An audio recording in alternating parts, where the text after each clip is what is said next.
But, to me, in terms of like the liberal kernel in Hegel's thought, I mean, I think today, and here I want to reference a term that I see you using a lot, which I quite like, which is liberal communism. And I'm not sure what your personal relationship is to the term liberal communism. You correct me if I'm wrong, but I think what's going on there in the use of that term is a sublation of liberalism into communism as opposed to a temptation towards an illiberal stance.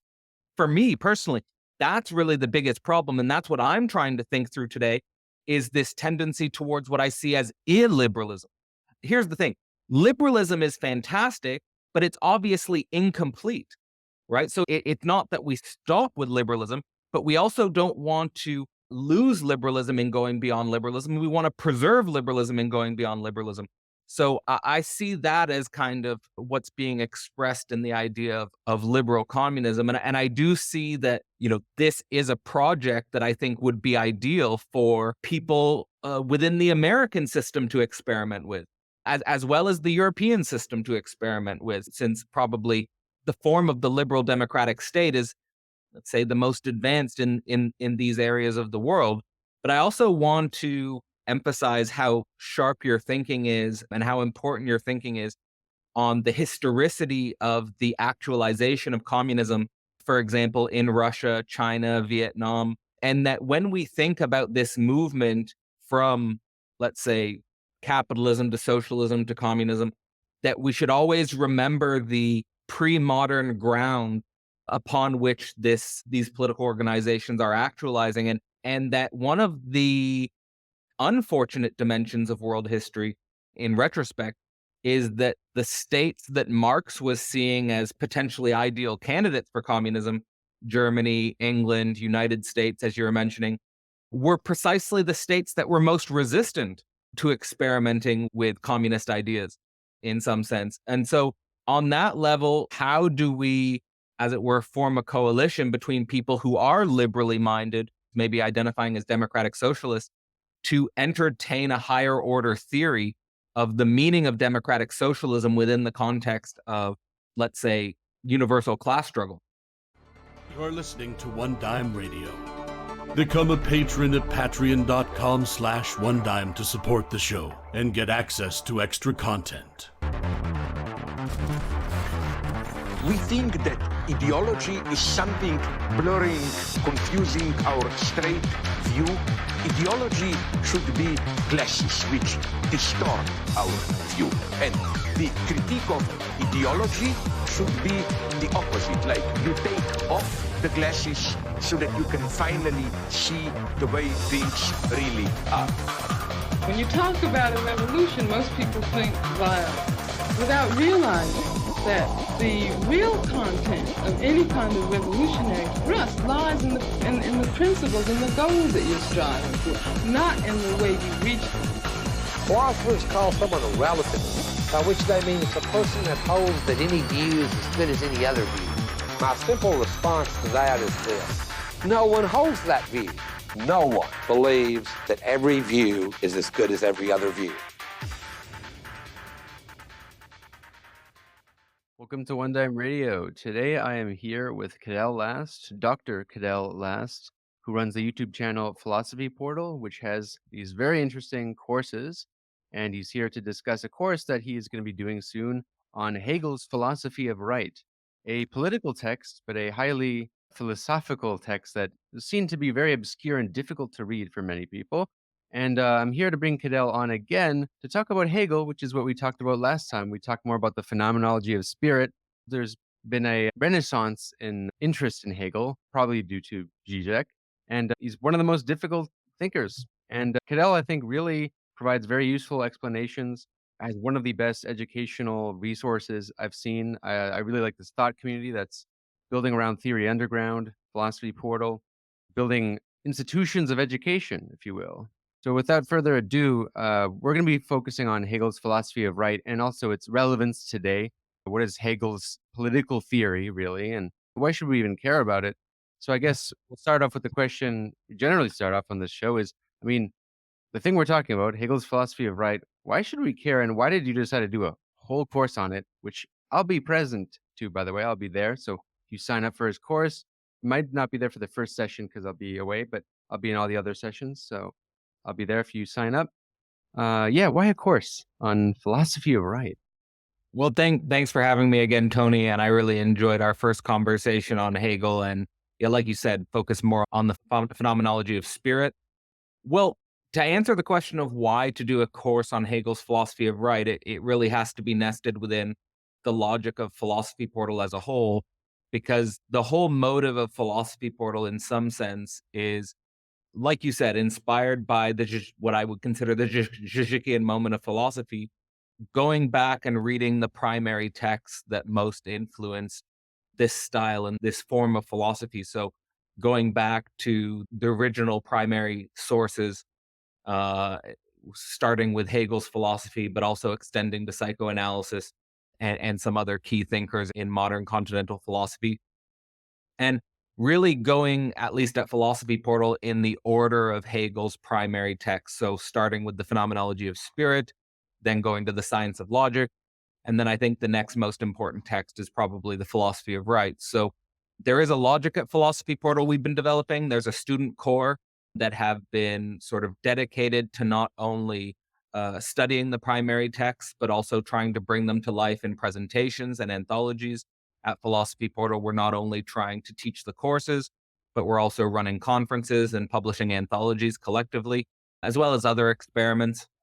And the basic wager there, like what's the core philosophical idea there in that motion? What's being provoked and what's being motivated specifically in this, let's say, Zizkian moment of philosophy, is a sort of retroactive reversal of the standard philosophical narrative of going from Hegel to Marx on the level of political philosophy. This idea, which is a very general idea and a very useful idea that can be extracted and used in other philosophical contexts, namely that, let's say, the dead philosopher never gets to respond to the philosopher who builds his career off of him, right? So Marx, in some sense, is responding to Hegel, but of course, we never get a response from Hegel as opposed to Marx's, as we tend to hear in the literature, Marx flipping Hegel upside down. So in some sense, with this Marx flipping Hegel upside down, the question is, well, what would Hegel respond to this flipping? How would Hegel respond to this being flipped upside down? And what are the consequences of this being flipped upside down? And in some sense, asking just the basic question, what would Hegel say to Marx? And we can do this with other philosophers.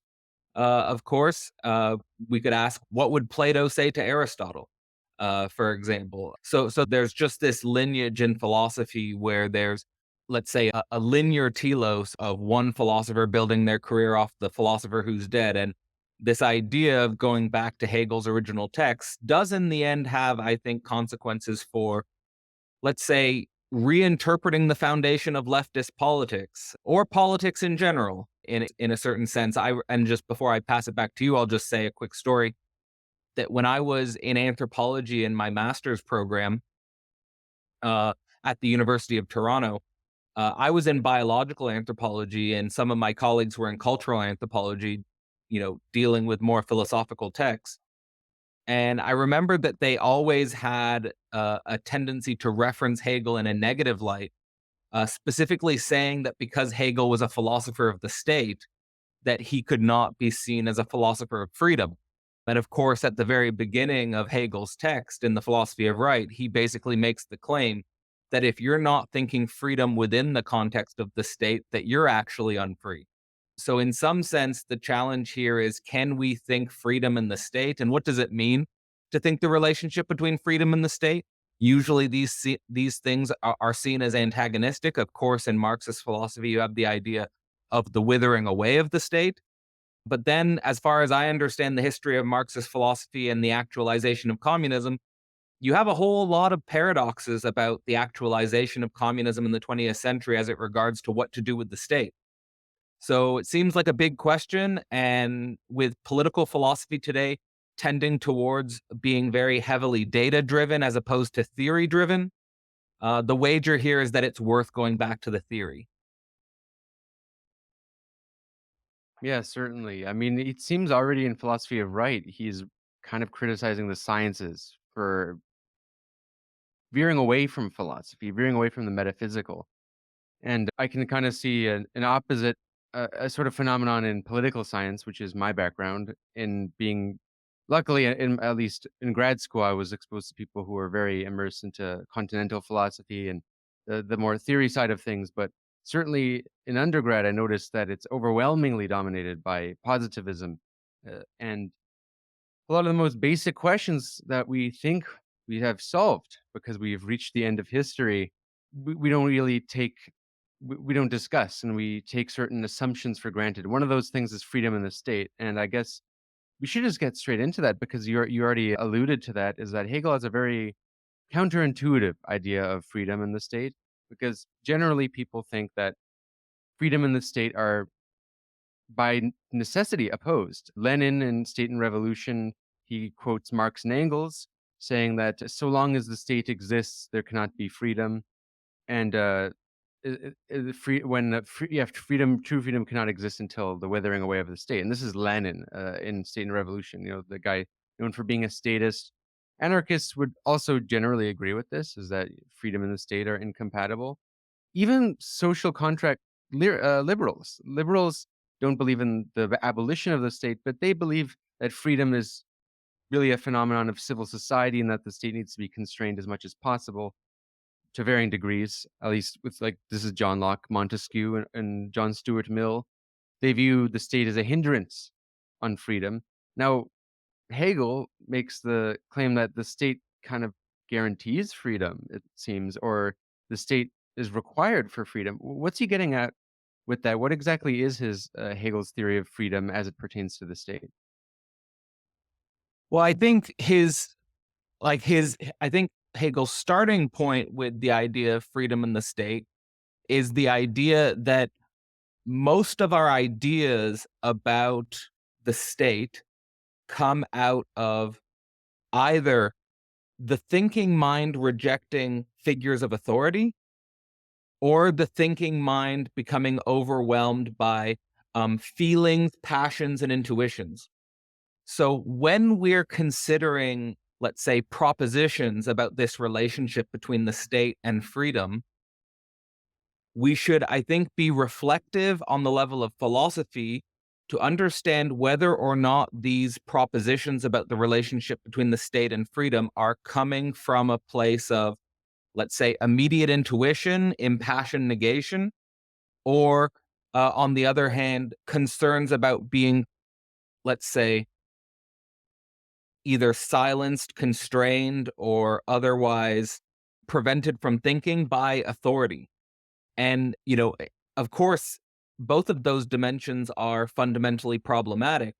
But what Hegel's saying is that the state in its ideal form is the most rational manifestation of our capacity to recognize and, in some sense, guarantee the freedom of the individual.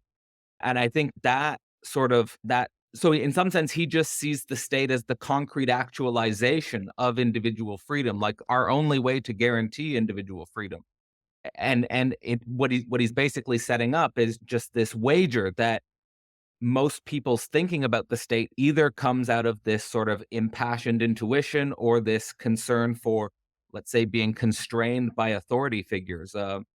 And he's trying to look for a way to wed thinking about the state with rationality.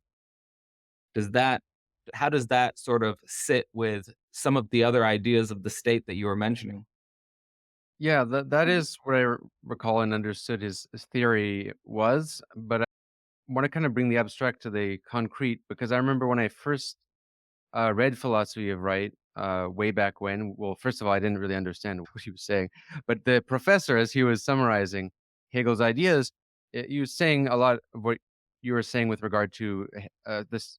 Hegel believed that the state kind of guarantees a sort of order that enables freedom to flourish. And I guess I think the way I think of it in a practical level is, I guess, by having a sense of security and a social order in which people have the time and ability to focus on their human faculties and develop them, which are required for freedom to really exist, at least according to sort of an Enlightenment conception. Because if not, if you're in a state constantly in a I guess if you're constantly preoccupied on survival, you're not really free. You can't be. So I saw it that way. But the immediate this nobody I remember in the class, including myself, really liked this theory. It seemed people were saying, "Well, I mean, look at the CIA, look at all the administrative state. The state seems to be a hindrance on freedom more than anything." But I guess what do we mean on a I guess on a practical level is how does the state determine the preconditions of freedom, so to speak? What are those preconditions?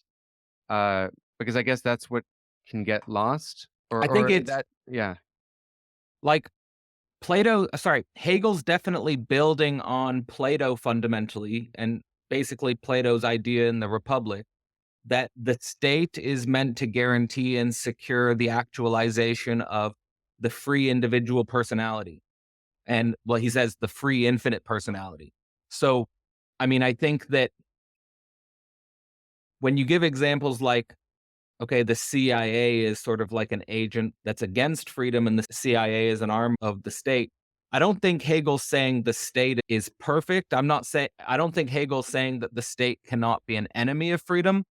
I think what he's saying is that if we don't think our freedom through the state, inclusive of its imperfections and its pathological tendencies, then we won't find we'll only find unfreedom outside of the state. You say the state of nature or something like that. That in some sense, like if we're it's hard to language, but like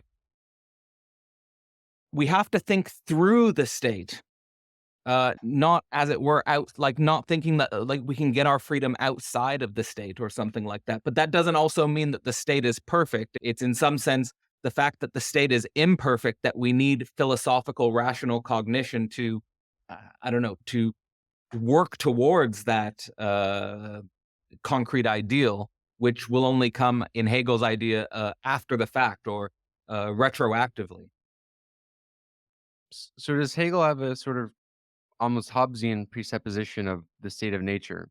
Because someone like Rousseau, for example, famously would say man is born free, but everywhere he's in chains.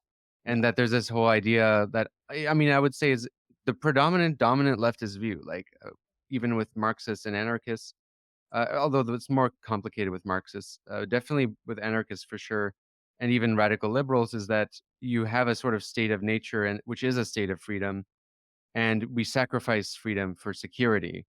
And whether this is by consent or not is, the question. But in, I mean, does Hegel think that in the state of nature, or if he believes even in a conception of a state of nature, it seems unclear. Does he see that as freedom kind of being impossible, or is there a state of freedom, but it's a different kind? What are his presuppositions regarding that? So there's a dialectical paradox about the way he conceives of natural will. He sees natural will as positively immanent, but at the same time an enemy of freedom. So in some sense, we have like in so he definitely doesn't believe we're born free.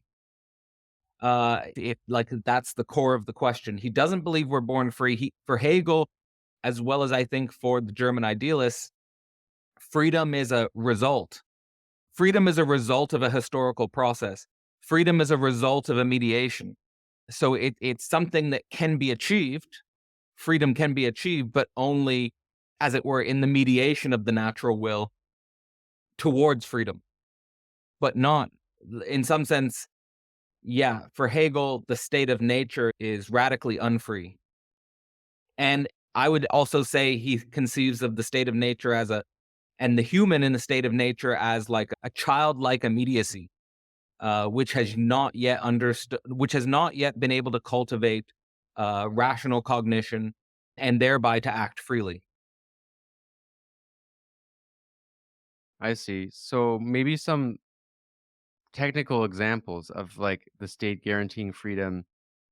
Could the following thing be an example of this? I'll propose this. And I thought about it a lot because an anarchist commune, let's say one is to establish an anarchist commune, a stateless society. And if one is preoccupied with the conditions of existence, like everyone has to produce all their own food because they're not really connected to the international market, or they have to all be trained militarily because they don't have a state militia. Everyone's kind of armed and protects themselves. They have a sort of independence. There's a sort of romanticism to it, and probably even there's might be a good thing about it. But if you're spending all your time doing that, are you really free? Because wasn't one of the ancient Greek definition of slavery was literally just being preoccupied with the basic aspects of existence? Or if you're spending all your time, yeah, with survival essentially, and you don't have the time to have faculty to develop the human faculties, you're not really free, are you? Is that part of what his argument is? And because that might be a sort of argument for advanced industrial society and a Yeah. state, and the state giving the protection that gives people the time to do something else, or what else is he getting at? No, I think this is really important, and here where I'm going to try and interject some of my own sort of personal affiliation with why I think Hegel's political philosophy is so important today, is because Hegel's trying to for Hegel, what I just said about freedom and freedom in the state. For Hegel, this is a tremendous achievement of the modern world. Specifically this relationship between the individual and the state, and the tendency to go towards a more commune style of thinking or a more collectivist style of thinking is probably, I think, in Hegel's view, not taking seriously this idea that the individual and the state is a result of a tremendous result of history, as opposed to I think, I don't know, holding us back or keeping us in chains in terms of being focused all the time, like in terms of this idea that the anarchist commune is keeping you preoccupied with basic aspects of existence. Yeah, it's in some sense sort of looking for a form of slavery, it seems to me, like, or, preferring your chains over your individual freedom. Certainly, the core idea in Hegel's philosophy of right is the idea that the individual free will is what the state should be preserving, not your sort of being tethered to the necessity of survival. So an objection one might make to this is that they will say, okay, you need a social order to have freedom, a ordered society in which people can pursue their individual faculties. But why does that require a state?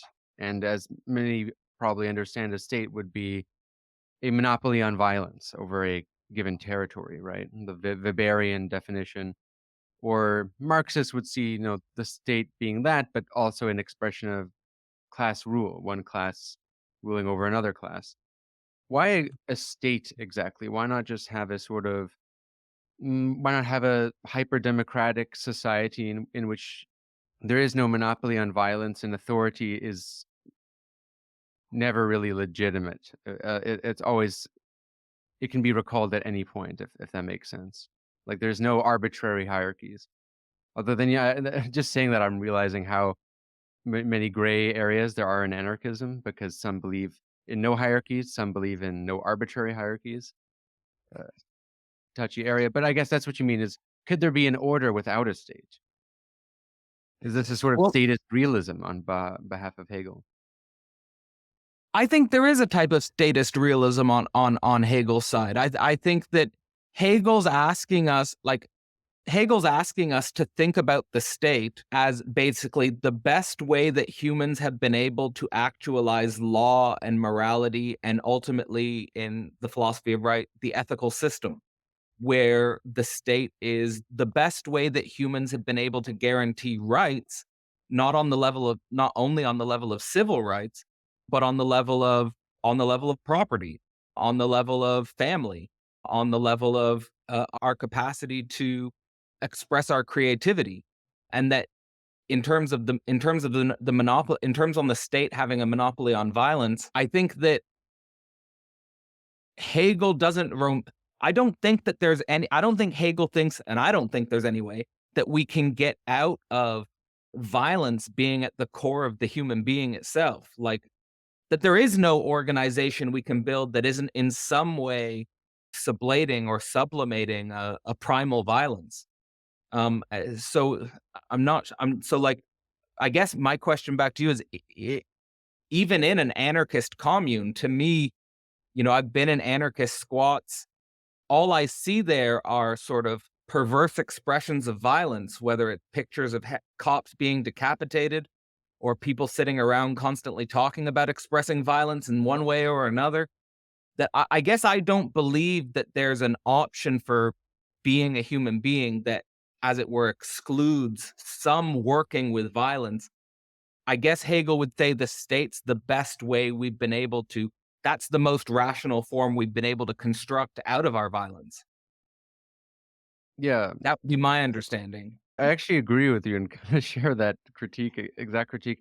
I'm trying to more so play the devil's advocate for anarchism. And what they would say is not so much that they're trying to get away from violence as such or that we can escape it, but rather that no organized body, particularly no hierarchy, can have a monopoly over that violence.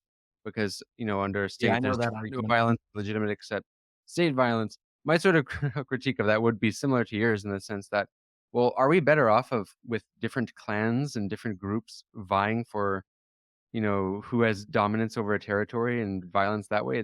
Seems kind of worse. The trick, though, is that what if you get a really bad state? And that does bring me to another question, is Hegel seems to be very favorable of the Prussian state, and he kind of says that the Prussian state is like as far as I understood, the highest form of state, most rational form of state that's been achieved so far, at least in his time. And the double question to that is why, and also to what extent did he really believe that? Because a lot of people speculate that he was under, there's a threat of persecution, right? Persecution and the art of writing thesis that because there was like the Prussian state was kind of it did engage in censorship. And you got to be careful of what you said. So, like, to what extent is he actually a little bit favorable of the Prussian state because of that? And what is the rational kernel of what he really believed with regard to the Prussian state being this Hmm. this latest evolution of rational state? I guess I personally don't really care about Hegel's view of the Prussian state, or I don't really. I guess what I'm trying to say is I'm not personally so interested in the historiographical details of Hegel's sort of time and place in that way, outside of the fact that I think that Hegel and the German idealists are most obviously responding to what happened with the French Revolution and sort of the emergence of the attempt to move away from monarchy toward the form of liberal democracy. Of course, Hegel is going to have his own cultural and aesthetic biases because of, you know, growing up in a certain area and being a part of a certain cultural matrix. But I guess that if I was to abstract even more from that, it seems like the philosophical idea that's most important in regards to Hegel's concept of the state, and perhaps this does apply to the Prussian state, is the idea of the self will as an important element of modern thought and modern history, and that the most rational state or the most advanced state would be the state that makes the conditions of possibility for the expression of self-will the highest. So if he thought the Prussian state was that, then I said, well, it then I guess Hegel might have thought the Prussian state was the embodiment of that expression of self-will. But I don't personally care too much about Hegel's affiliation to the Prussian state.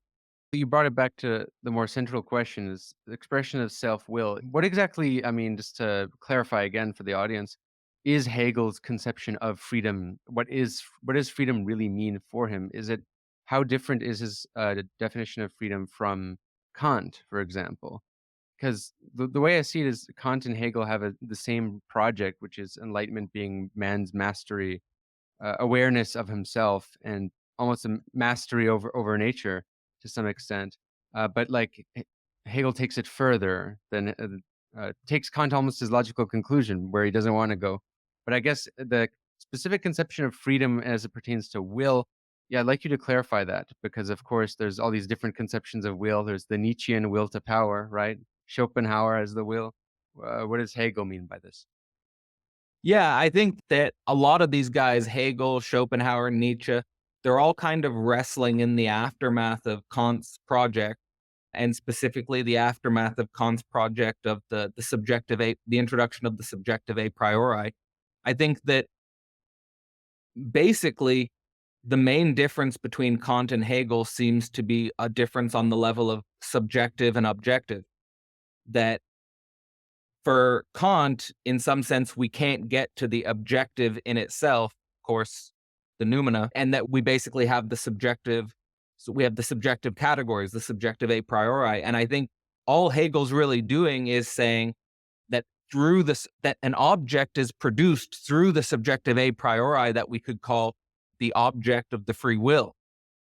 And so, in some sense, all Hegel's trying to do is preserve Kant's project and take it to what he thought was its most radical conclusion, was that freedom is objective, and that we can get to that, and that we can get to the in its, we can know precisely, we can know the object, we can know the in itself of freedom. Whereas for Kant, there's this sort of, there's this radical limitation of what we can know. So essentially, freedom would be an extent, well, freedom of the will itself, to the will to shape one's conditions. And Hegel, of course, critiqued the sort of early manifestation of what would become a larger trend today, which is the scientism of the social sciences, and or rather, just the move away from the more abstract questions. And already by the 20th century, a lot of people think that what philosophy is needed for is very limited, and a lot of the questions that thinkers like Hegel were preoccupied with are now can be delegated to the sciences. And of course, you have a lot of people now claim that free will is an illusion because of, we're a Exactly. product of our neuroscience, our biology, our circumstances, and yeah, like there's this new kind of determinism, a new kind of scientism, which probably has a kernel of truth as it pertains to the limitations of will itself. But yeah, what do you think about that? Because some people who are would probably say on that basis alone that, oh well, Hegel's project is obsolete. About No, Hegel's idea of free will is obsolete. absolute. So I think this is mega important. This is like one of the things that I'm most interested in thinking through in the course itself, is that I think we have to understand this in the context of the mega oscillation between Newton, Kant, and Hegel, where in the Newtonian paradigm, you have this idea that determinism is concrete and freedom is abstract. And basically, what's going on in the flip from Newton to Hegel is that the opposite is true, that determinism is abstract and freedom is concrete, specifically here in regards to space time. So ultimately, in Hegel, space-time just becomes an abstraction. Space-time just becomes like, and the deterministic chain is in some sense an abstraction of substance, but the subject is free. And so, in some sense, when I think the way Hegel would respond to like specifically figures like Sam Harris, or there's a new book just released called Determinism by Robert Sapolsky, called Determined. I think basically Hegel would see this as a non-dialectical conception of determinism and free will, and that and also that the material that they're deriving their observations on determinism are derived from usually animal biology or neurobiology. It's some reduction to materialist substance, but it's not derived from an actual analysis of socio-historical process, and it's not derived from an actual analysis of the political horizon of our collective species being or something like that. So I think that's basically what's at stake. And ultimately, I think the ultimate expression of absolute freedom in the philosophy of right is on the level of world spirit, which is not found in any relationship to our brains necessarily or our bodies, but more an expression of the interrelations between states. So we're talking about, in some sense, socio-historical substance as abyssally free. And I think the main expression of that would probably be war, in the sense that we're so free we could annihilate ourselves.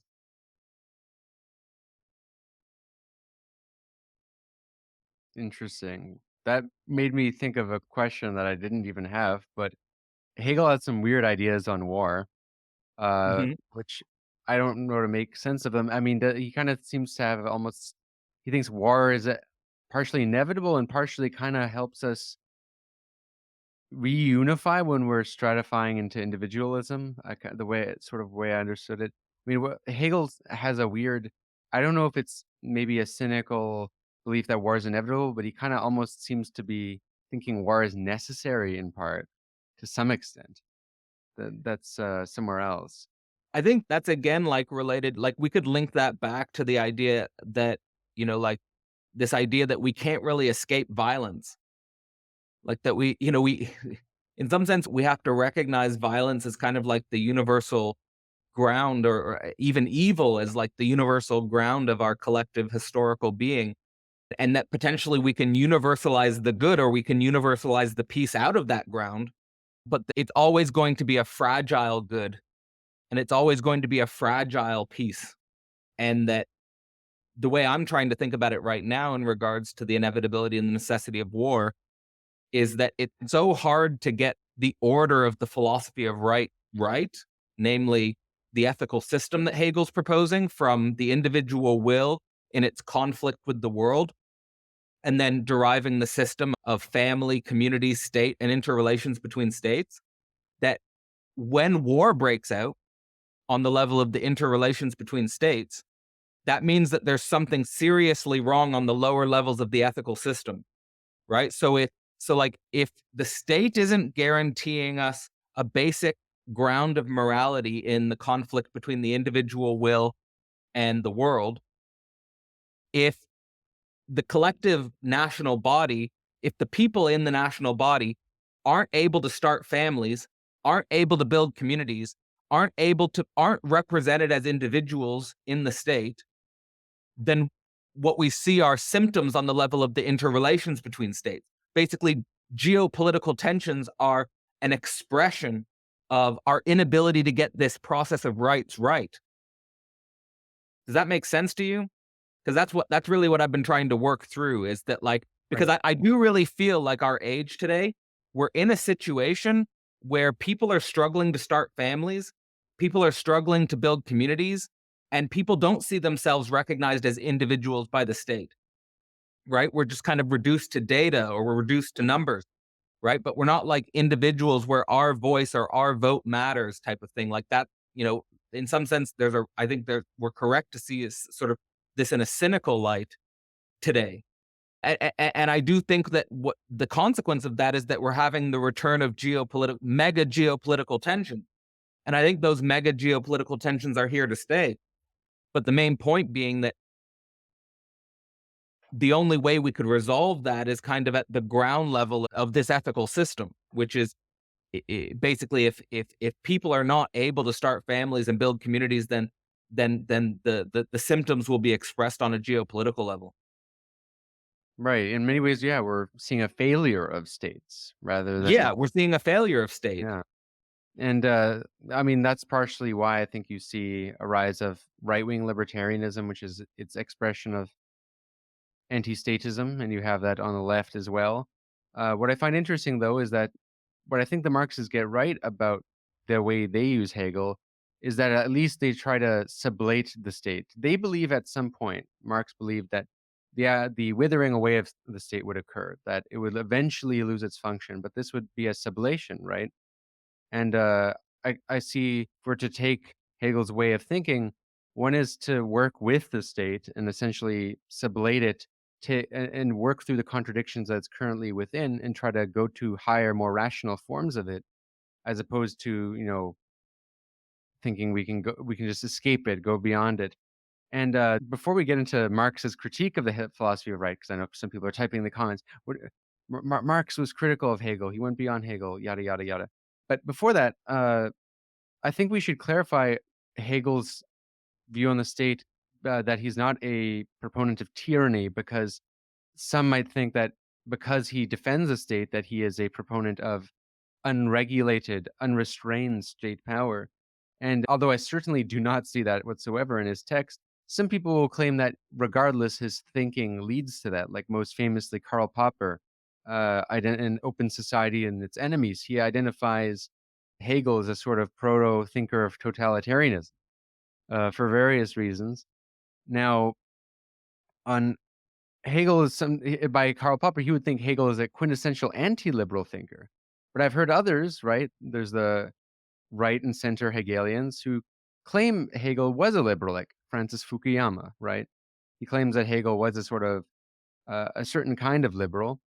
And I heard Chris Catrone saying something very interesting, who we both know. He was saying that Hegel actually, towards the end of his career, I don't know when he said this, and you can clarify this, that he actually thought the American system was the most rational form of state, and or at least alluded to it, because the American state had the separation of powers that was able to guarantee liberty more than other states did at the time, and also separate power in such a way that would prevent the tyranny of one faction dominating everyone else in society. I know that's a lot there, but yeah, I'm curious to get your takes on all that and some clarifications. I mean, this is all the most difficult stuff, right? And certainly I don't want to propose that I know all the answers, and I don't want to propose that everything Hegel thought was right and everything Marx thought was wrong, or that there's not things that we can learn from all of the traditions that have stemmed out of both Hegel and Marx in the last 200 years. Even though this is a course on the philosophy of right, hopefully it will give us a deeper perspective to analyze these things. But I do get the impression from the philosophy of right that we shouldn't expect the state necessarily to wither away, but that we have to work with it towards basically higher forms in the interrelations between states. And I think that what we see today would be, of course, there's international organizations, and those international organizations, specifically in the context of our political economy on the level of the 21st century, are unable to regulate the international force, which is global capital. So that, does that mean that we need a global state to regulate the global flows of capital? That's something that was proposed by Thomas Piketty in Capitalism in the 21st Century. I don't necessarily see Hegel's thought going in that direction, but I do see Hegel's thought going in the direction that our absolute freedom is ultimately to be negotiated on the level of the interrelations between states and the negativities that they share.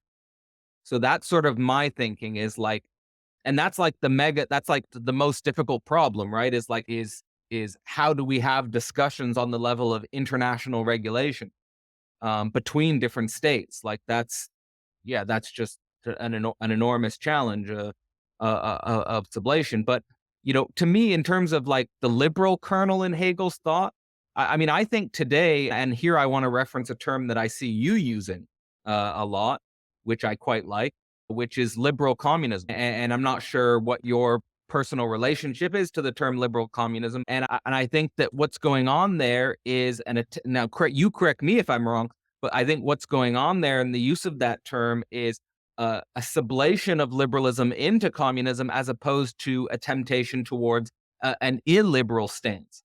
For me personally, that's really the biggest problem. And that's what I'm trying to think through today is this tendency towards what I see as illiberalism. Here's the thing.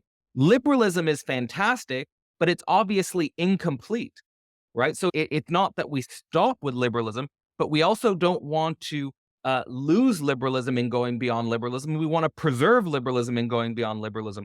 So I see that as kind of what's being expressed in the idea of liberal communism. And I do see that, this is a project that I think would be ideal for people within the American system to experiment with, as well as the European system to experiment with, since probably the form of the liberal democratic state is, let's say, the most advanced in these areas of the world. Certainly Hegel did think in his more speculative moments that the American system was something of a window onto the future. Yeah, I think your description of what liberal communism, this idea, uh, is close to what I think it is, although there's some caveats. What I see as emerging, basically, is a sort of line of thinking from various thinkers. And I think Zizek, to some extent, espouses it. Chris Catrone and what Platypus are doing espouse it. Even Donald Parkinson and Cosmonaut, what they're doing with Marxism and trying to revitalize the Republican origins of Marxism and the fact that uh, much of the early Marxists, including Marx himself, Kautsky, and even the early Lenin, saw that their project was to build a democratic republic, and and Marx himself believed that there would be a preservation of bourgeois right, that this wouldn't be, a regression to illiberalism. Whether to what extent Marx was good enough at actually explaining how this would take shape and maybe giving a framework that would prevent people from regressing. That's up for debate whether he provided a framework enough. But I think in his thought, he didn't see that the dictatorship of the proletariat would be this regression to a sort of despotism. He thought it would be a more hyper democratic system, and he sees that Paris Commune is like the earliest attempt, sort of experiment at that. Uh, Now with liberal communism, so what I see it is, yeah, basically as you described, a sublation of what liberal democracy is. And I think it's not going to go from jumping to a sort of altogether different system. It's going to go to a system that's kind of like social democracy, and it's going to evolve from there into something more. And even if, however much people want to disagree with that, oh, reformism, gradualism, I mean, in practice, even actually existing communist states, basically just the crux of their socialism that they implemented was more or less the kind of welfare state programs that you would get in a social democracy, minus the more pluralist and liberal rights. Now, what I would say simultaneously to criticize the Marxist-Leninists of today, but also to defend the actually existing communist states, is that the reason why actually existing socialism, the Marxist-Leninist experiments, took such an illiberal form was because they were sublating the contradictions of the societies that they lived within. And in the case of Russia, China, Vietnam, they did not have like any sense of liberal democracy before that. They had uh, thousands of years of despotic, very centralized state regimes, and China had a brief period of a republic under Sun Yat-sen for a very short amount of time before, the invasion of Japan and then the Civil War and all that. China didn't have this sense of liberal rights and stuff. So the fact that China's communism took the form it did, it's sublating its own contradictions, and same with Russia as well. Like uh, Russia, it couldn't just jump straight into this hyper democratic system because one, of practical necessity, all the countries invading it, all of the how hard it was just to maintain an order, give people food, make sure the whole thing didn't get overthrown by the White Army coup. But also the fact that, yeah, Russia's culture didn't, what were they sublating? They didn't have uh, this what the types of governments that Marx believed would be most suited for a transition to socialism. Like he was looking at Germany, England particularly, and he even thought France was too despotic. He thought France hadn't overcome this culture of absolutism, and so he looked less on France and looked actually more favorably on the United States, England, and Germany. So I think it's already in Marx, this sort of sublation of liberal democracy. So I think Marx was already proponent of liberal communism, but that gets lost due to the experience of actually existing communism and due to I like also this the fact idea.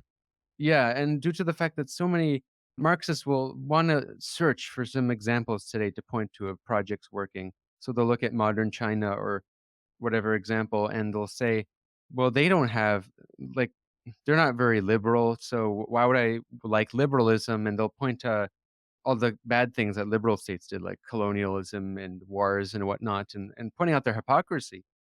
And I think due to that history, it gets lost that the fact that liberal communism, I think, was already the natural next step.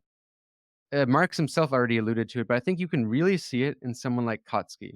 Kautsky was considered the sort of high priest of Marxism at a certain point, right? As we all know, Kautsky in like The Road to Power, for example, he's very explicit about like a democratic republic being the next project. And Lenin at certain points says this too, except that Lenin is also dealing with very different contradictions. Lenin is dealing in a time that he has to do something very different, and his attack on Kautsky has nothing to do with his being too liberal. His attack on Kautsky has to do with supporting World War I. And people think because he attacked Kautsky, he disagrees with Kautsky's liberal current or whatever. So I guess that's a point of clarification of liberal communism. But I think it's a very interesting discussion because people think that the solution is democratic socialism, which is just social democracy, really. It's a social democracy with co-ops. That's what a lot of the people at Jacobin support. I think that's a sublation, but it doesn't go far enough. I also don't think it does because it doesn't have a theory of history, of how history unfolds. It's really just a pragmatic policy program without a theory behind it. And I think Marxism gives us that. It can give us a theory of transition and class struggle, because that's what the social democrats, I believe, miss, is they miss the fact that the contradiction of class, right, which Marx is probably best known for identifying and using the Hegelian method to materially apply, is that this contradiction of class conflict is precisely what would make it so difficult to have a better, more rational form of society, and that you cannot escape this contradiction. There has to be class struggle in order to evolve to a higher form of government. So that's where I would say I side with the Marxists over the social democrats, and why I say liberal communism as opposed to democratic socialism. Because I think democratic socialism is less so a sublation of contradictions, but an attempt at harmony. Why don't we have harmony between the classes? Why don't we give the poor programs? We don't have to go beyond capitalism. Will empower the poor through these programs when we'll develop this, and we'll tax the rich. But what if the rich start a coup? Oh, we don't have a plan for that. So that's sort of my position there.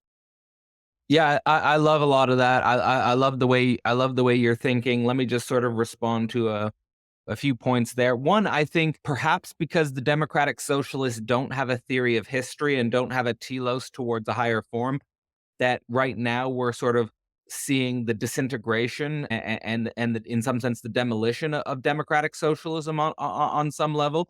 When I was sort of coming into my own political consciousness, there was this feeling like democratic socialism was growing and there was an opportunity to keep spreading democratic socialism.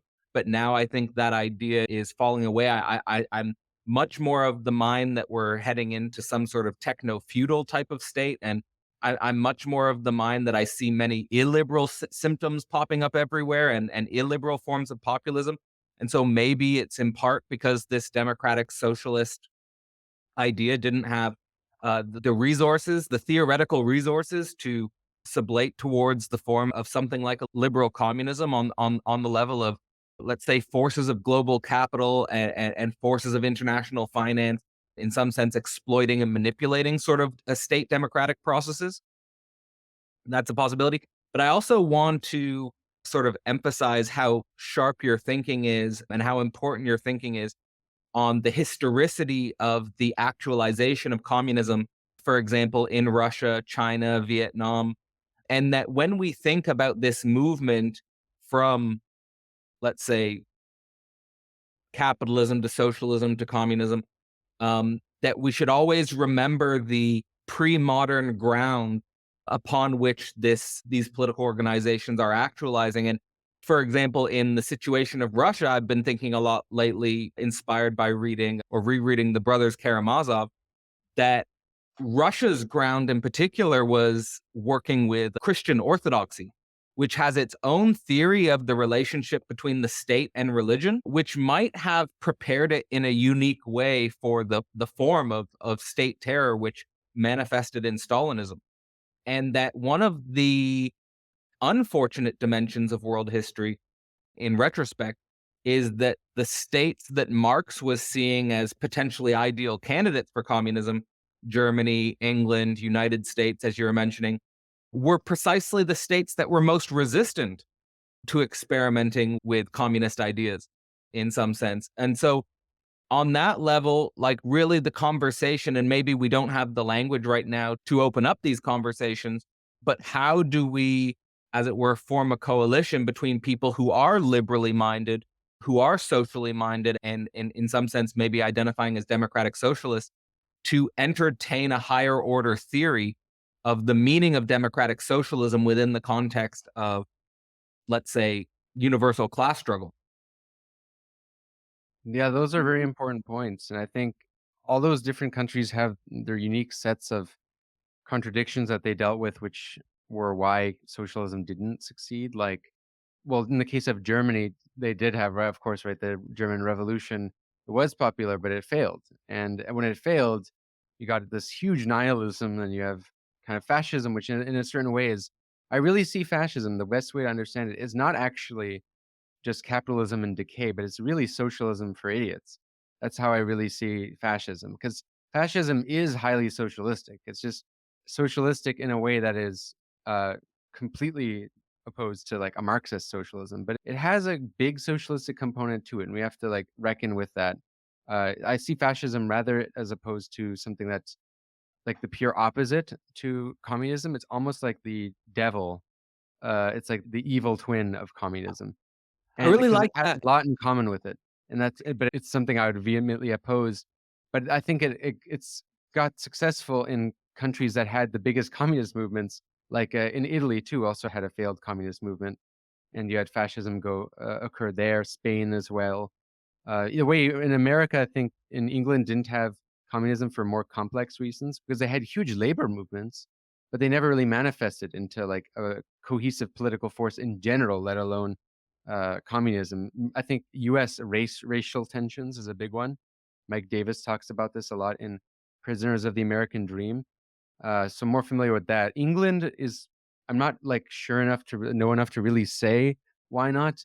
I mean, Marx made a point about England saying that the British are like naturally uh, very orderly people, and they're naturally very economically minded because they're merchant people. They're by the sea, so they're very individualistic, self-interested. He kind of makes a little claim about that, a weird kind of a almost essentialist claim, but that it's obviously not a very rigorous argument. I think there's probably other reasons why socialism didn't happen in England, but yeah. Well, I just wanted to say quickly about your idea of fascism being socialism for idiots is, and maybe even link it to this idea of Britain and individualism, is that my idea, the problem with fascism and also the problem with communist thinking, which goes too much in the direction of, let's say, utopianizing the social bond or utopianizing the social link. Like, to me, this, and I see this also in, I don't know your opinions on, for example, Badiou's The Idea of Communism, but I did like a whole I did a whole critique of Badiou's The Idea of Communism in my doctoral thesis, where he's got this language of, we're under the banner of the red flag. And so, like you mentioned, like romanticizing the Paris communes of 1871 and things like this. And I think it just expects too much of the human subject. I think it romanticizes too much the human subject. And in some sense, communism is about the individual. Like like it's about act like, and that's where I would link it back to the philosophy of right. It's communism is like the highest socio-political form which opens up the conditions of possibility for the highest level of individual freedom. And I'm not sure if you have the same understanding, but in my movement in critiquing Badiou's The Idea of Communism, I really like the movement of commune to common. Like I'm more of I guess I would, if I was to come up with a word, it would be liberal commonism, and liberal commonism being more about like distributing resources and the means of production on the level of technological automation and opening up a new social contract, both within state and between states, that allow us to have a different sort of relationship to, I think, adult life, and specifically a different relationship to basic necessities in an adult life, made actual by a rethinking of the distribution of resources made possible through automation. So it's more on the level of the commons and what's made possible because of automation on the level of the commons, that opens up almost a level of liberalism, a new level of the expression of the individual. Right, and if we're to look at individual freedom from a Hegelian standpoint, the freedom of the individual would be impossible without the freedom of the collective, because the Yeah. individual requires a collective to just become an individual, right? You can't even know who you are without the reflection of others. And that's one thing I really like about Hegel, where he's sort of critical of other liberals, that he doesn't see like atomized individuals as his like pre-existing individuality, this individual subject. It's rather formed almost by the collective. It's inseparable from the overall Geist. And yeah, I that's something I like about that, and that's my conception of the individual freedom is why you cannot really have individual freedom without having a enlightened society as well. I mean, you could, I mean, right? And you could, but not many, right? And it would even so that every individual in that society would be limited by having an enlightened society. Everyone. I think that's right.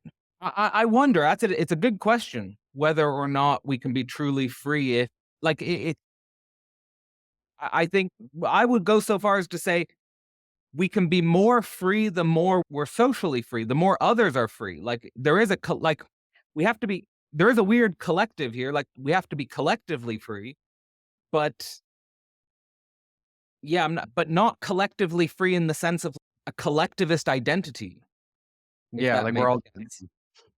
Like to me, it's the highest form of slavery when people strongly identify like with their anarchist commune, or they strongly identify with their little group, or they or strongly yeah, identify with sorry? yeah, like they all identify with the nation or they all That's identify with the class. slavery. Yeah, I agree. That's slavery. So yeah, but I guess you would agree too with Marxist presuppositions of like it's more like just concrete material conditions that make freedom, that open up higher level conditions of possibilities for the exploration of freedom, and reorienting the conditions of possibility for the, let's say, the master slave dialectic to unfold. But like, of course we need teachers and students, we need mentors, and there are these asymmetries and these hierarchies where we can learn and develop our freedom, and specifically we can go from our childish state of unfreedom towards self independence as the height of freedom. But it's just more, I think, just yeah, the conditions of possibility to design a society where we're, I don't know, choosing our masters or choosing the teachers that we want to learn from, as opposed to being in a situation where we're just sort of bound to social conditions which reify our unfreedom. Right. Like being able to choose our master, as Zizek talks a lot about, rather Yeah, than sort of thinking that we are above having any masters. I am my yeah, own subject. I am a fully autonomous, responsible subject. I think it's almost a kind of form of primary narcissism to yeah. like assume that, right? No, to me, I actively look for older men who I actively look for, not just older men, older people who I respect, who I can see they put in the work, who I can see they can do things and have achieved things which I could only dream of. Because I need to, like that's sort of the way in which we can only be free collectively. Is that I need good teachers, I need good mentors, right? And I think I try to do that in Philosophy Portal the opposite way. Like people who come to Philosophy Portal, I try to be a good mentor and a good teacher for them. And I think that's the collective process that most interests me. And what are the material conditions that make that process, that can help us improve that process? Right. And I think being embedded in that process, both as a student and like at the end of the day, like no matter where you are, like educationally or age wise or whatever, we're all kind of masters and slaves to each other in that sense. Not, we don't need to use the language master and slave, teachers and students to each other, right? Like, there are people watching your channel, kids who are probably in high school or young kids in their 20s who are like I'm learning from Tony. Like in some sense, Tony's my master. In some sense, Tony's my teacher. Right. A lot of them are like the average age viewership of my channel is interestingly 25 to 38, surprisingly.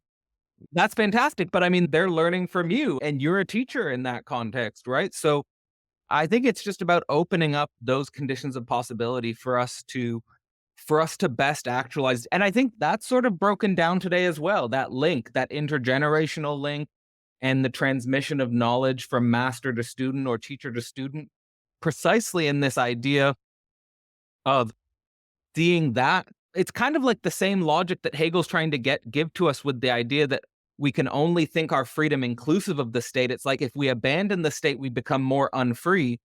I think that's the same thing with teacher student relationship. If we abandon teacher student relationship, we don't become more free, we become more unfree. I think it's a very similar logic at work there. Yeah, well, a perfect example of that is not knowing what to decide, what to focus on, and what to prioritize. we sometimes need someone to guide us there. And I definitely seek out like mentors all the time. I mean, I think you do that very well with the courses that you're doing. And I think one trap that people get who embrace the autodidact path, because I do believe the autodidact path is possible, but I've met some people who, unlike the people like Theory Underground, who take a sort of approach where we learn from people who are more well read on certain things. They kind of emulate almost a university approach, but to make it accessible for people outside of the university and to go be to avoid the errors that university and limitations that universities often come with, all that bureaucracy. But some people who take an autodidact path who I've met will sometimes just like pick up books at random or watch things at random, and they'll say, "Well, I learn it myself." And you can definitely learn a lot that way, but it's not the same with without having a mentor, because if you don't have a guidance on how to learn, because that's a big part of it. Like, how do you actually read text chronologically, in what order, what to focus on?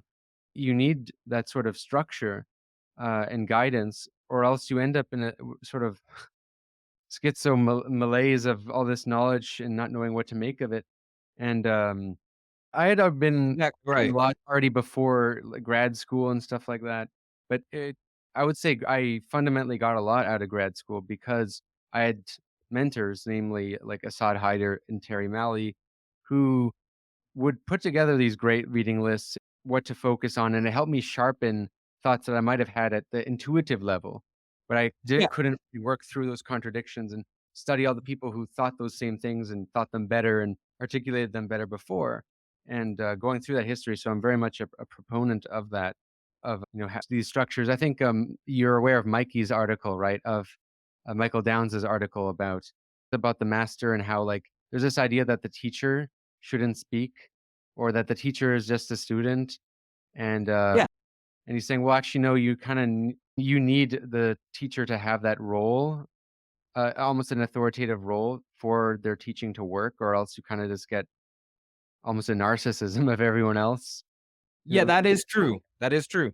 And that's what I try to do at Philosophy Portal. We're pro lectures. We do open Q&A space, but this space has been cultivated in precisely the way you're talking about, as a way to focus on a certain lineage of philosophy from a certain vantage point and from a certain angle. And that's not just coming out of my own sort of my own desire or my own pleasure. It's coming out of studying the Slovenian school very deeply. Like, the Slovenian school has a certain angle, the Slovenian school has a certain framing. I've learned that framing, I've learned that angle, and now I'm trying to sort of teach the body of knowledge, which I think needs to be focused on and prioritized in order to confront the contradictions of our moment. And then I just want to emphasize to you that we can all have, and this is the danger of the autodidact path, as you said, is that we can all have these great thoughts on the level of intuition. But I just want to bring that back to what, again, Hegel's telling us at the beginning of the philosophy of right, that when we have our own intuitive ideas about the state, that's the wrong way of thinking about the state. That's what the Hegel's saying, is like that, that we have to, the intuition can be a great starting point, but unless you're willing to work through the intuition rationally, it's going to be a sort of it's going to be just a spinning in circles. You're not gonna go anywhere. And I think a lot of people who just set themselves up as opposed to the state, or just opposed to institutions, or just opposed to the main actualized structures of self-consciousness that exist, they'll find themselves just spinning in circles, right? So that's also something that I try to navigate with Philosophy Portal, is like, I don't want Philosophy Portal to just be against the university. I want to find new ways to work with the university, right? And I don't just want my philosophy to just be some weird little cult or something. I would like the people who come to Philosophy Portal to be actually working as psychoanalysts, or in government, or, or starting their own business, right? I want this to be philosophy which diffuses throughout the body of human society, and also to actualize projects where we learn, like, how does philosophy relate to the banking sector? How does philosophy relate to, like, we need all the, to the political body. We need to have a philosophy that radically engages the actuality of the state and the actuality of our institutions today, as opposed to just sort of being opposed to them. I don't think we can make any progress that way. 100%. really like that sort of vision because a lot of people take philosophy as this sort of a habit, something that I like to enjoy, to consume. And people who create that as a product for consumption, whether it be YouTube videos, they'll see it sort of as a entertainment, a product of entertainment. And I see what we're trying to do is more facilitate almost educational institutions that can help build better subjects, right? And simultaneously also like, evolve ourselves too. In doing so, one of the projects that I'd love to do in the future is assuming I had a lot of patronage. I would love if I had a big patronage.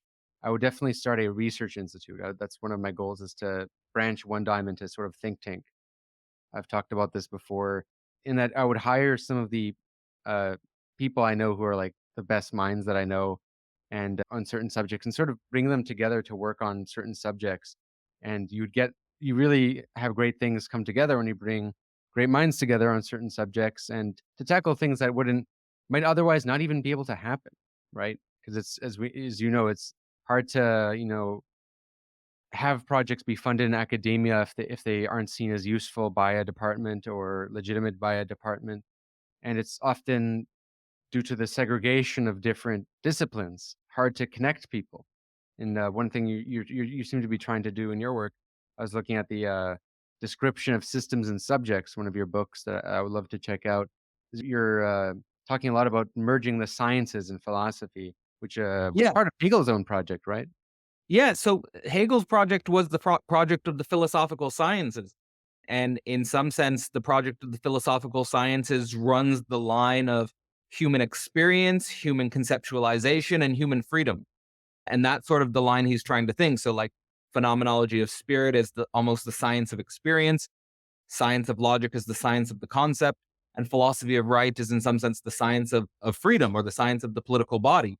And that's the key thing is that a lot of the materialist scientists today who are thinking freedom, they're just thinking about it in terms of the materiality of the organism or the materiality of the brain, not the materiality of the political body, right? And because they haven't studied political science, they're this radical division between the sciences and the humanities in that sense. But I see, like, in some sense, what what the process of your thinking with the research institute, and that idea is, I think Hegel would say we need the state specifically to defend spaces of uselessness. And that's something that I would like to see more of from the state. And that's something where I had the privilege at and I did my doctorate at a research institute, which I think is a, a, in danger of extinction, which is a research institute where you can just do big theoretical projects, which don't have an immediate use value or which don't have an immediate obvious utility. These types of entities are close to extinction. It's everything's being reduced to utility. And I think that's one of the big problems with the state today is reducing the state to a function of utility as opposed to using the state to open up spaces where we can precisely explore what seems useless in the immediacy of the moment, but which is highly useful, which could be highly useful centuries from now. Um, and I think even all of the great, like, not all, but like many of the greatest discoveries in science and philosophy are in their immediacy useless, but become highly useful in time. So I think we need more of that. If we don't have spaces like that, then we are lost. And I think that could get leveled at, like, Philosophy Portal trying to build those spaces of use, because they'll say, well, why are you reading Thus Spoke Zarathustra? Or even or why are you reading Science of Logic? It seems to have no direct immediate application. Um, I think that no, it's defending these spaces of uselessness that's really important. And, like, even for example, the book you mentioned, Systems and Subjects, that was just an incredibly speculative. That was an incredibly speculative attempt, which was basically saying, can we put continental philosophy into conversation with general system science? And what's the relationship between continental philosophy and general system science? It was an open question, right? I don't know if it will have a large scale use value, but I think that if we don't have attempts like that, then we're never going to really push either the philosophical frontier forward or the scientific frontier forward. And your background, right, was in anthropology, and then you got into heavily into philosophy, right? And that's kind of gives you this drive to sort of integrate the sciences and philosophy. No? I've always viewed the sciences from an anthropological point of view. I viewed the sciences not in identical way, but from the same viewpoint as like anthropologists would study a foreign tribe or anthropologists would study a foreign culture. I think we should look at science through that lens. However, with the key distinction that the sciences and the form of knowledge which emerges in the sciences does have a universal concrete effect, which, let's say, other pre-scientific forms of knowledge don't have. Like, for example, with artificial intelligence or with, or biogenetics or whatever, that has those have universal effects, independent of culture, independent of whatever ethnic background or whatever. But yeah, going from anthropology and basically building out from there means that I'm always kind of trying to think internal to the human species. Yeah, defending spaces of uselessness and how the state can be used to facilitate that. A good example, actually, is even in Canada, there's still it's very much diminished compared to what it used to be, but there's still these relics of Ministry of Culture, for example, aspects of the state funding art and making it possible for artists to do projects. I can think of an actually example of the Quebec government still does this a lot more than the other provinces because Quebec has more like socialist programs compared to the other provinces. And one of my friends, his brother was able to get funding for a novel that he was writing. And he just got funding from the government to do it. And I thought, well, that's remarkable. That's cool because, how it's a difficult thing to do unless you're already wealthy. And he did not come from a wealthy family whatsoever. So how do you facilitate these projects? I mean, if the state can be used to empower society, which that's the way I always saw liberalism's project being it's to get the state to it's to empower society, civil society, right? And by empowering society, it's not just it's not so much getting rid of the state or even limiting the state, maybe limiting it in some ways, limiting who can wield it and what it can do, but it's rather using the state, I guess, to empower society. And where the Marxists, which is where I do want to touch on, the Marxists point out, and I think rightfully so, that this project can't really be actualized without the contradiction that is class and the material contradictions, which Marx criticizes Hegel for not really considering. But then again, Hegel was writing at an earlier time, being the contradictions of capitalism, the capitalist mode of production, and how that itself stultifies our freedom. You mentioned freedom being impossible unless other people really have it or it's limited. Dave, of course, as we both know, Dave from Theory Underground, his book Time Energy makes the excellent point that even if one has time energy, it's still limited because others don't have time energy. So, you can't really build relationships and the social organization due to the fact that most people are constrained in some way by time energy. But yeah, what I was sort of getting at though is I wanted to address Marx's critique of Hegel's philosophy of right. You could articulate it better. What exactly is Marx's critique of philosophy of right, and to what extent do you agree with it? I alluded to some of them, right, being the class contradiction, Hegel not really looking enough at the actual material world as Marx saw it. But yeah, what's your take on the critique of Hegel's philosophy of right by Karl Marx? Well, I think that everything seems to be at stake in this distinction between Hegel and Marx in regards to interpretation versus change, the role of philosophy versus the role of politics. Is Marx doing philosophy or is Marx doing political economy? And sort of really zeroing in on that distinction, because like I guess the way I'm going to respond to this question, which I hope will be a motivation for people if they do decide to join the course, to think through this distinction, is that Hegel quite radically limits the role of philosophy from the very beginning of the text. And he's saying that philosophy is limited to the analysis of what is. Philosophy is limited to actuality. And in regards to what philosophy cannot do, philosophy cannot tell the world what it should be.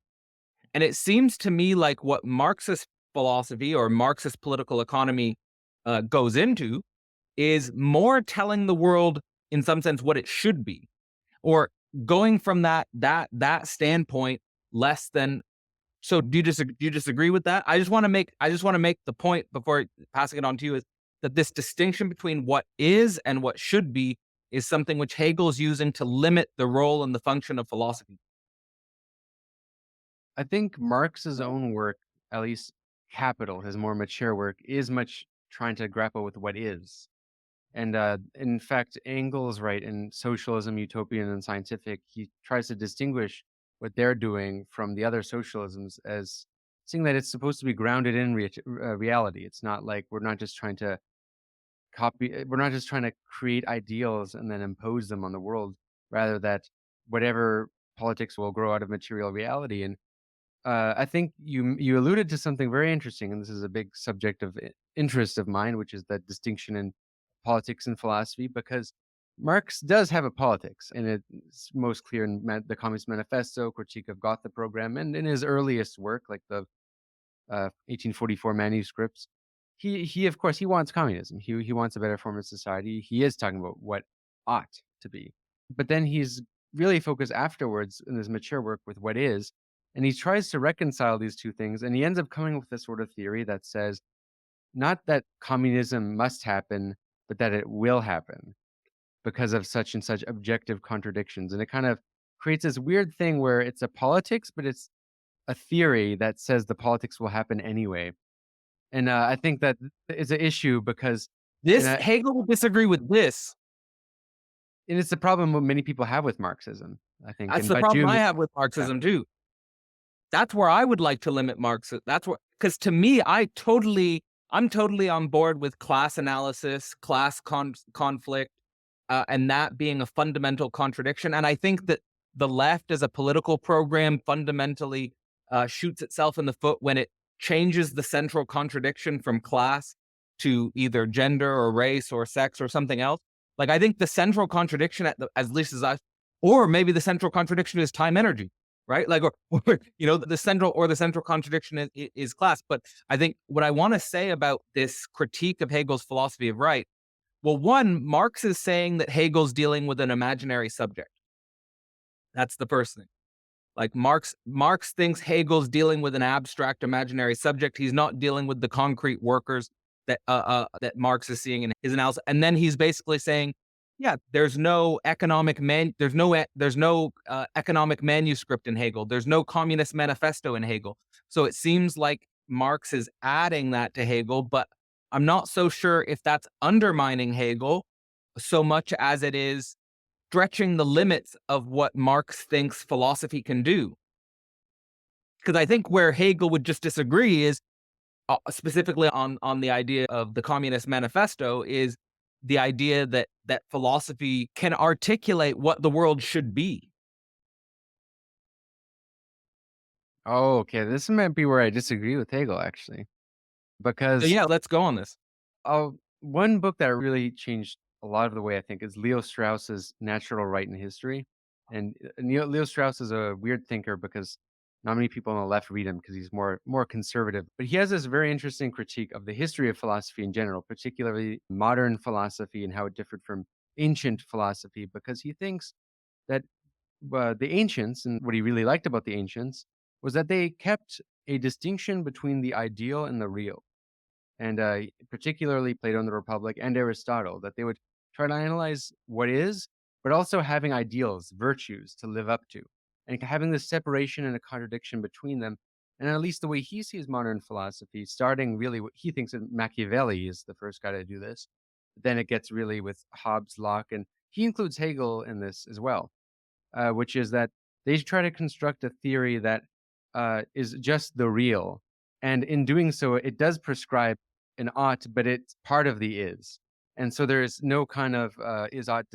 Actually, I'll rephrase it, but it's more so that they construct an entire political theory in a descriptive theory without distinguishing what is being prescribed and what is.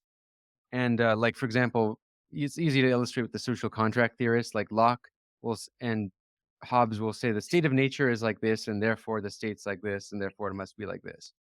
As opposed to being like, this is how things are, and this is how I think I want things to be. He thinks that's a healthy contradiction we should keep.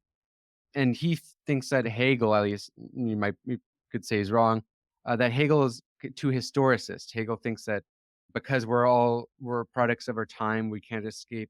No one's beyond the Geist of their time, right? They're formed and shaped by it, and the We're all the son of our time. right, yeah, and that we can't, as a result, go We beyond what cannot is see in the actual. What is future. the actual? Yeah, So and can I respond to this? yeah, I also think this is wrong because Marcuse tries to say Hegel actually does have a Hegel does there's a actual actuality and potentiality difference that he tries to illustrate in Hegel, reason and revolution. But you're much more well read in Hegel, and I'd like to see you respond to this. So I love the distinction you're highlighting here. I just want to emphasize that I really like what you're highlighting here. I love the distinction you're introducing here, and I do think that this is a productive distinction to wrestle with in the class itself, and it's one that Hegel himself is bringing to the table and stating explicitly at the beginning of the philosophy of right, and using Plato to do so. So it's all on the table. Yeah, that's right. So the key thing here between the ideal and the real, which I do think separates the ancient from the modern, is that Hegel's basically saying there is a distinction between the ideal and the real, but we cannot know the ideal until after it's emerged. It's this retroactivity. And so then you could say, well, what do we do? What do we replace the virtues? How do we replace the virtues and the striving for a higher ideal if we don't know what the ideal is going to be until after the fact? Here's Hegel's idea. We focus as philosophers, and and Hegel's speaking to philosophers. And also at Philosophy Portal, like yours, at Philosophy Portal, we're interested not just in teaching philosophy, but building philosophers. Like it's about, can we build a new type of philosopher? So here's the thing. Hegel's saying, we understand what is. If we understand what is, and in this context, if we understand what is in the nature of the state, and then we add to it only self-relating negativity, so we don't add a positive substance. We study what is in terms of substance, and we don't get carried away with the ideal of what doesn't exist and what we think should exist, but we just stay with what is plus self-relating negativity. And what is self-relating negativity? Self-relating negativity is working the contradictions of the moment. So for example, and this is how I act. So let me say I have an ideal in my head that I would love it if 5 years from now, me and Tony were like really good friends and we had a lot of good collaborations, and he has a think tank and working at that, and I have Philosophy Portal and he's working at that, and we just had a great relation. That ideal that I just spoke, it totally gets in the way of actually working the contradictions and the negativities that we might face in between now and the next 5 years, so that I won't actually be thinking and work. Like that's thinking. Thinking is working with the negativities and the contradictions of the moment. And if we work with the negativities and the contradictions of the moment, inclusive of studying what is, then 5 years from now, we'll be surprised by what ideal emerges. It will be better than what we think. That's Hegel's idea.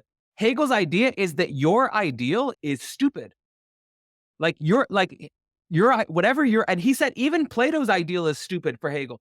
Like the ideal is stupid. It's not and here's the thing, if you let the ideal go and you just think with the negative and you focus on what is plus the negativities and the contradictions of what is, which to me is very materialist, and focus on the negativities and the contradictions of what is, the ideal will be better than what you think it is. And I'm just getting excited because I've experienced that in my own, by applying that principle and working with that principle, it's proven to be true again and again, that whenever I just focus on the self-relating negativities of me and the other person that I want to work with, usually something happens which is better than what I thought could happen. So that's basically Hegel's idea, I think. And I'm excited because I really like that idea. And I do think that it's a better idea than I would see it as a conservative pre-modern notion of that we presuppose what the ideal exists and that we just strive for what we think we already know is the ideal. So I'll end with that. No, that's a fascinating clarification. That makes a lot of sense. So like he's not saying that you can't have ideals, but that the ideal is, you have to recognize that the ideal is stupid and it's not really what you're focusing on. You need to focus on the contradictions of the moment and what we think the ideal will be, what actually will emerge as a result of dealing with those contradictions probably won't match the ideal, but it might be something even better, right? Exact So, like, to me, when I was in, like, a real Marxist phase, like, I was, like, super identified in some sense with the idea of the necessity of communism, I think my idea was stupid now. Like, my idea of what I thought it should be. Like, and not only was my idea of what I thought it should be, but now I think it's stupid, but it was actually getting in the way of actually relating to other human beings. So, like, and I feel like that can be a performative contradiction, not only of Marxists, but also of communitarians of various ideological forms. Like, communitarians of various ideological forms, they put the ideal so strongly in their consciousness, in their thinking, in their striving, that they're not actually thinking with you or relating with you. And so I think paradoxically that can actually be the antithesis of community. It can be the antithesis of relating. I think we should just for me, the way I act is I just put the concrete relations of my moment first, and whatever negativities and contradictions of that moment exist, and let the ideal take care of itself. And, like, even I think that's a good principle. And I think that's even a good principle in romantic relationships, like me and my partner. Like, if I just focus on of course, that means you have to confront, like, some difficult things in an intimate relationship. But if you just focus on those difficult things in the intimate relationship, usually once you take, like, even it happened. So here, I'm going to be going on Theory Underground in a bit. This happened yesterday. We had an event with Theory Underground, and there were huge tensions that emerged between Theory Underground and some of the guests that I had. And we just fully went into them. And then, you know what happened at the end of the night? We were having dinner. The exact same people that were fighting and were wanting to rip each other's heads off, they were best friends. So just going it, and so if they stayed in their ideals, that never would have happened. It only happens if you go into the negativity. And I guess, I don't know if it's the right word, but if you have some faith, I guess, that going into that negativity and actually thinking with that negativity will have a positive result. And that, I want to say, that's the zero level distinction between Hegel's dialectic and Plato's dialectic. The idea in Plato's dialectic is that dialectics always leads to a negative result. You can't live with it. And the idea in Hegel is that going through the dialectic, working, tarrying with the contradiction, it has a positive result. So paradoxically, Hegel does have a positive philosophy in a sense, but it's not like a logical positivist philosophy. It's the positivity of working with the negativity. That's absolutely fascinating. I think that's a type of thinking that we really need on the left, because we try Yeah, to. yeah, There's a saying that meet people where they are, right? yeah. And it's a good attitude to have, because a lot of people instead go for a purity testing, where it's, are you leftist enough? Are you radical enough? That's the Are you problem. They have the positive enough? ideal of the purity. Exactly. And I notice there's some people who object to the very idea of reaching out to Trump supporters, or the very idea. What's interesting is, I got a lot of backlash on my podcast on the American Revolution, where I try to understand with James Vaughan from Platypus what was actually good about the American Revolution, and how radical was it for its time, and what can we learn from it. And some people were saying that, uh, well, one person responded saying it's a settler colonial apology, whatever, and they were also saying that it's not good to. I see, maybe you're trying to pander to patriotism or something, and that's not really what's going on. I'm trying to understand what actually was good about it. But I also said, well, about this question of pandering, I think there's a difference between pandering and also, dealing with the geist that exists. Because no one comes to power, no political movement comes to power by saying, my country is shit, my people are shit, it's founded on shit, it's all a lie. No, that never happens. You always pay homage to the revolutionaries before you build on them. You build on the contradictions of existing society. And I think that's a good way of thinking, is building on the geist that exists. Like, what is Yeah. kind of already happening in the world, and the way I see it, there is a sort of movement politically, what's happening, and I gotta be very careful with my words and how I describe this, but Okay. I do see a move towards a sort of collectivist, anti-capitalist thinking, and it can go Yeah. in very different directions. We have to be careful of where it goes. It's almost like slightly moderately conservative. Hmm. It's like it's a moderate, like Zizek has talked about this too, the moderately conservative communism. I have to be very careful with my words because some people think that might mean reactionary. But I think it Hmm. means conservative in the sense of how not being adventurous, jumping too far ahead, trying to jump ahead of history, but also a kind of reaction to some of the bad aspects of capitalist progressivism, like the fact that change is happening so fast that, uh, Accelerationism.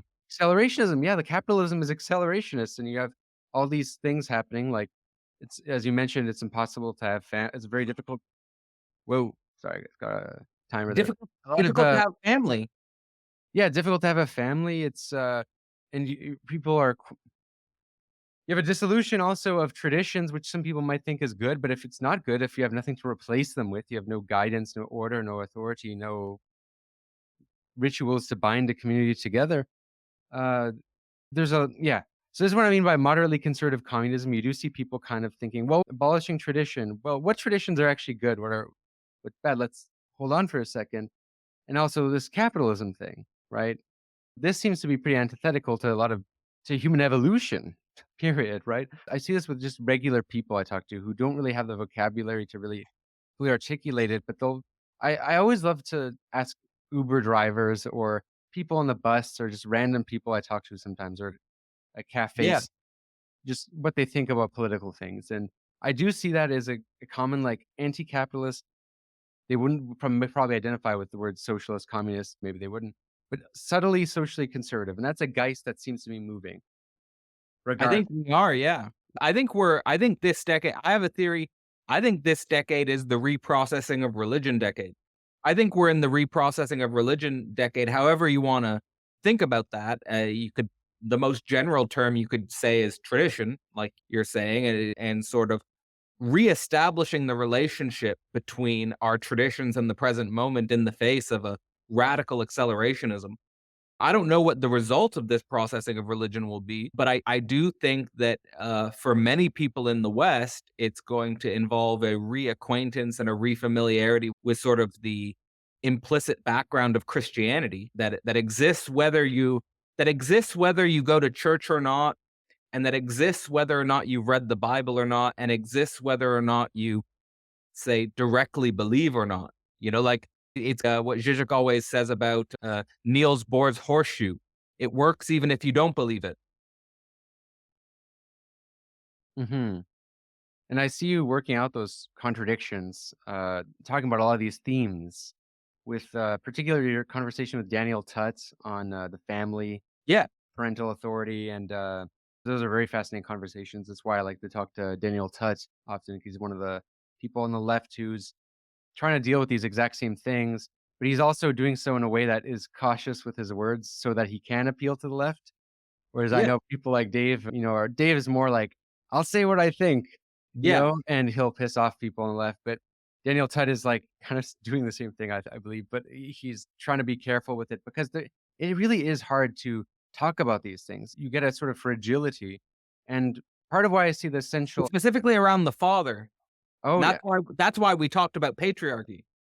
Oh, yeah, because people think immediately if you believe in any kind of authority or wanting to reintroduce, like, some, like, 1950s patriarchy or something, like, they can't think, It's again, I want to highlight this paradox, and it brings us back to the point Hegel's making about the state. If you think you can have freedom thinking against the state instead of with the state, you get unfreedom. I think if you think you can get freedom thinking against the father instead of with the father, you also get unfreedom. It's again the same principle. It's you have to think with the father. And of course, when I say father, I mean metaphorical father. Like I actually didn't have a particularly good relationship with my father, but if I didn't develop relationships with older men that were like father figures, then I would have fallen into unfreedom. The only thing that kept me in freedom was thinking with metaphorical father figures. And that became religious. It was religious from like in my doctorate, there was an older man who I respected who wrote a blog on cybernetics. and we would meet every Sunday for lunch.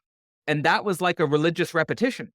Like every Sunday for lunch, we would go and talk about, and he was just open to listening to whatever I was interested in. And that opened up thinking. Like, so thinking against the Father versus thinking with the Father, thinking against the state versus thinking with the state. It's the same principle, and that's what Hegel teaches us. You had Zizek on to talk about Christian atheism on your podcast just recently, which I Yeah. loved. And Zizek thinks that you can't just escape Christianity. You have to sublate it. You have to work with it. That's what philosophy has to do. And that's one of the most interesting conversations I ever listened to this year. I just want to say that conversation you had with Zizek. He was Thank you, man. he was really excited about your work. And it was very interesting to watch. It was like watching something happen quite important. I don't know how to articulate it, but it was an interesting conversation. It was like seeing him pass the torch. It was a great conversation, and I didn't plan it to go that way, but it definitely, look, I just set it up that we started talking about basically the core ideas we've been building at Philosophy Portal. And I just want to say that, that conversation going from Enter the Alien to the logic for the global brain to the philosophy of right, there's a logic that I'm working through here, like I talked about at the beginning of the podcast, that is based on the framing of the Slovenian school. The framing of the Slovenian school is that there's a retroactive insight that comes from thinking the movement from Marx to Hegel. And that's not to say that the movement from Hegel to Marx is wrong. It's just saying that both of these movements can be mutually enriching. And I hope that our conversation here has also demonstrated that, like, a lot of this conversation was also me sort of speculating with you about the dialectical structure of communism, right? And I think that ultimately this relationship between Hegel and Marx is still, let's say, the fundamental atom that we're working with on the level of philosophy and politics. And I just would throw it sort of back to you with this distinction that Hegel's making between what is and what ought to be. And it seems like the result of what Hegel's work is doing is saying, let's focus on what is radically, as well as include the subject of self-relating negativity working with contradictions. And if we do that, there could be a higher ideal that emerges, and that ideal could look a lot like something like communism or something like that. But that paradoxically, that won't happen unless we put the negativity before the positivity. We have to, like, the positivity will emerge retroactively is the basic idea. That's fascinating. I think the audience would have gotten a lot of value out of that. I don't want to take any more of your time. This has been Cadell Last on One Dime Radio. I hope you sign up for his course on the philosophy of right. I will be there myself. Very excited for that. And you get access to the lectures permanently if you sign up. So even if you don't make it to the sessions, you can listen to the lectures and conversations afterwards. And there's also exegetical reading group. Exegetical readings. Basically, like, you get a little audiobook of sorts on Hegel's philosophy of right. So yeah, if you enjoyed this podcast, please give the podcast a 5-star rating and give it a like, a comment if you're watching on YouTube. Yeah, peace out. Thanks for being on here. Thanks so much, Tony. My only hope is that when enough people become pessimists, then out of despair somebody maybe does something. But you know why I also like to be a pessimist? Because it's the only way to have a nice life. If you're an optimist, then always bad things happen and you are always disappointed. When you are a pessimist, then you look around, okay, there are bad, but from time to time something nice happens, and you are, as a pessimist, you are a little bit glad all the time, no? You are listening to One Dime Radio. Become a patron at patreon.com/onedime to support the show and get access to extra content.